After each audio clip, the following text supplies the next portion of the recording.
Bismillahirrahmanirrahim. Assalamualaikum warahmatullahi wabarakatuh. Innal hamdalillah nahmaduhu wa nasta'inuhu wa nastaghfiruh wa na'udzu billahi min syururi anfusina wa min sayyiati a'malina. May yahdihillahu fala mudhillalah wa may yudlil fala hadiyalah. Asyhadu an la ilaha illallah wahdahu la syarikalah wa asyhadu anna Muhammadan abduhu wa rasuluh. Allahumma salli ala sayyidina Muhammad wa ala ali sayyidina Muhammad. Syukur alhamdulillah kita dapat berjumpa kembali di channel ini. Harapan dan doa saya, semoga saudaraku semua yang menonton video ini selalu diberikan kesehatan, dilapangkan rezekinya, diampuni dosanya, dan dipanjangkan umurnya. Amin. Amin. Ya Rabbal Alamin.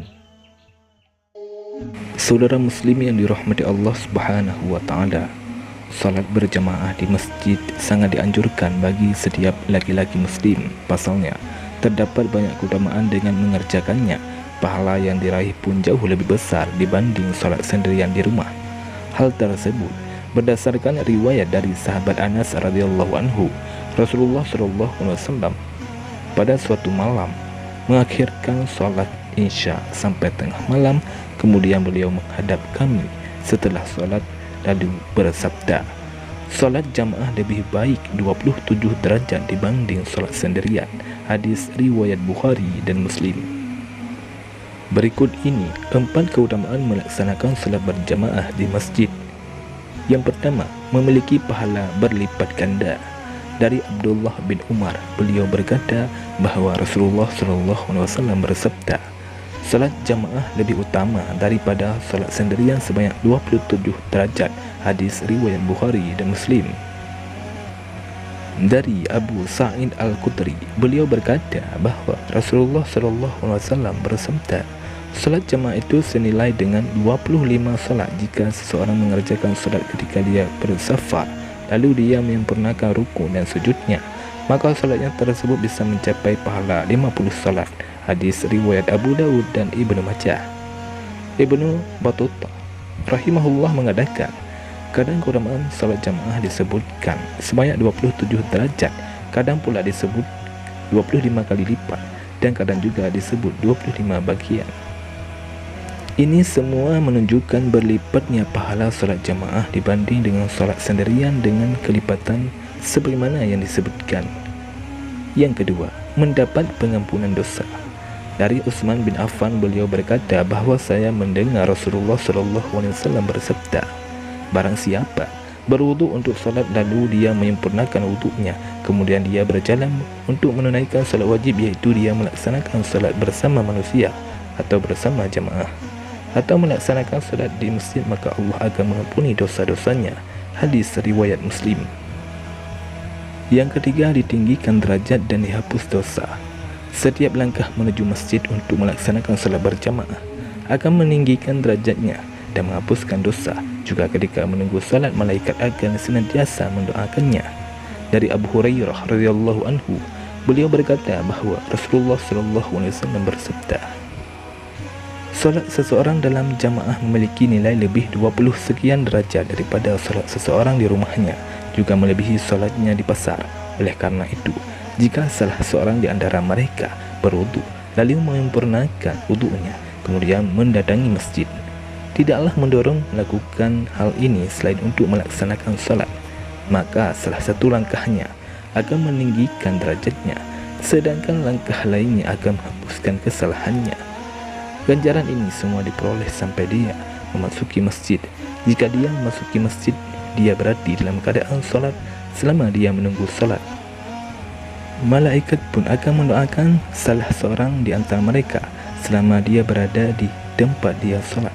Malaikat tersebut nantinya akan mengatakan, ya Allah rahmatilah dia, ya Allah ampunilah dia, ya Allah terimalah taubatnya. Hal ini akan berlangsung selama dia tidak menyakiti orang lain dengan perkataan atau perbuatan dan selama dia dalam keadaan tidak berhadas. Hadis riwayat Bukhari dan Muslim. Yang keempat, melestarikan sunnah Nabi. Melaksanakan solat berjamaah berarti menjalankan sunnah Nabi. Meninggalkannya berarti meninggalkan sunnahnya. Terdapat sebuah asar dari Abdullah bin Mas'ud. Beliau berkata, barang siapa yang ingin bergembira ketika berjumpa dengan Allah besok dalam keadaan muslim, maka jagalah salat ini, yakni salat jamaah, ketika diseru untuk menghadirinya. Karena Allah telah mensyariatkan bagi Nabi kalian sunanul huda, petunjuk Nabi, dan salat jamaah termasuk sunanul huda, petunjuk Nabi. Seandainya kalian salat di rumah kalian sebagaimana orang yang menganggap remeh dengan salat di rumahnya, maka ini berarti kalian telah meninggalkan sunnah ajaran Nabi kalian. Seandainya kalian meninggalkan sunnah Nabi kalian, niscaya kalian akan sesat. Hadis riwayat Muslim.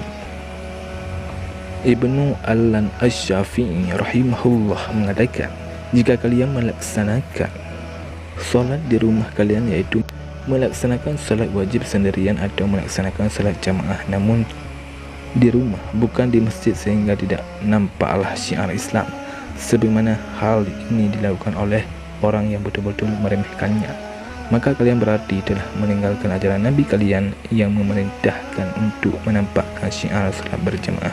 Jika kalian melakukan seperti ini, niscaya kalian akan sesat. Sesat adalah lawan dari mendapat petunjuk. Saudara muslim yang dirahmati Allah Subhanahu wa taala, demikianlah 4 keutamaan salat berjamaah di masjid.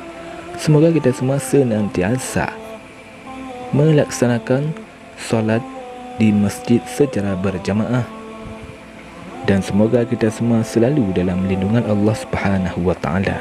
Amin ya rabbal alamin. Wallahu a'lam bissawab.